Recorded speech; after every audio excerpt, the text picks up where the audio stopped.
I knew something was wrong the night I reached for her hand, and she didn't squeeze back.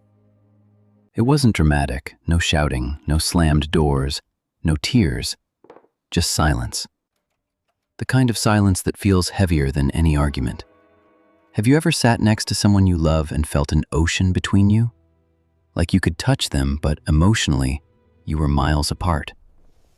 That's the distance nobody prepares you for. Because silence doesn't look dangerous. It doesn't sound like a problem. From the outside, everything seems calm, stable, mature. But silence can be the quiet sound of a relationship cracking from the inside. And the scary part? It doesn't happen all at once. It starts small. You stop asking how their day really was, not because you don't care, but because you already know the answer will be fine. And you don't have the energy to dig deeper.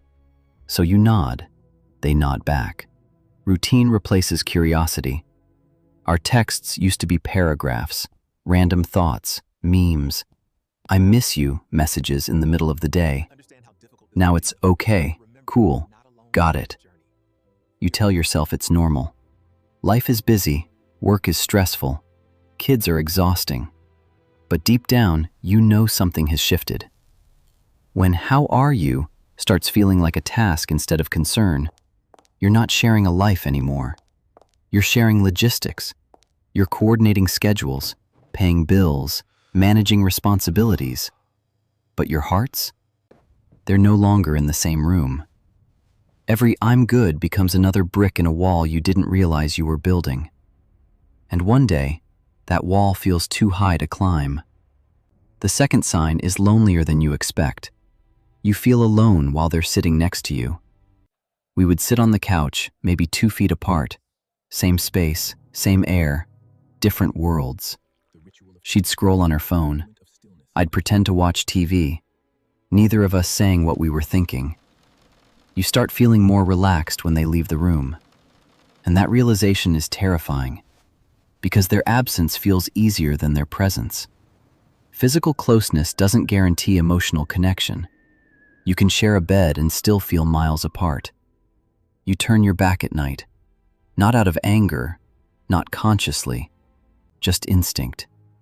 Your body is doing what your heart has started to accept. You're not enemies.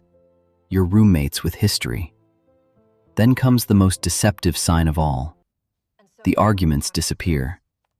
At first, you think it's growth, maturity. Maybe you've both learned to pick your battles. But here's the truth nobody likes to admit. When you still care, you fight. You argue because you want to be understood. You push because you believe something can change.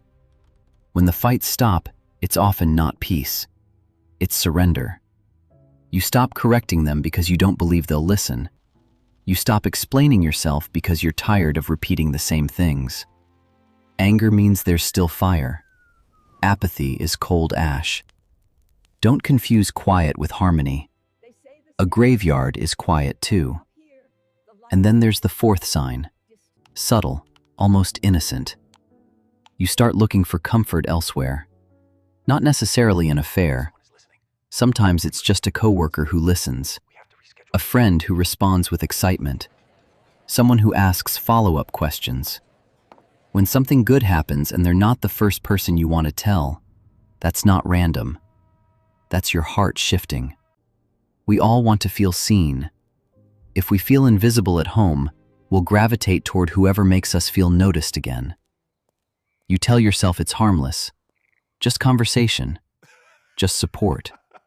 But the connection you're building out there used to live in here. And the guilt you feel? That's your intuition whispering the truth. Finally, the most heartbreaking sign. You imagine your future, and they're not in it. There's no explosion, no betrayal, no dramatic ending. Just a quiet moment where you realize your plans don't automatically include us. You think about moving, changing careers, starting over, and their face doesn't instantly appear in that vision anymore. We quietly turns back into me, and that shift is devastating. Admitting a relationship is dying feels like failure, like you messed up something that once felt sacred. But staying in the silence, pretending nothing is wrong, slowly erodes who you are. We cling to memories, hoping nostalgia will resurrect the present. But love requires more than shared history. It requires presence, effort, honesty. Sometimes the hardest part isn't leaving. It's admitting you've already emotionally left. If you're sitting in that silence right now, don't ignore it. Talk, fight for it, or face it. But don't pretend it isn't happening, because silence doesn't fix anything. It slowly erases what used to matter. If this feels familiar, you're not crazy. You're not dramatic. You're human. Maybe someone needed to hear this today. And if that someone is you, you're not alone.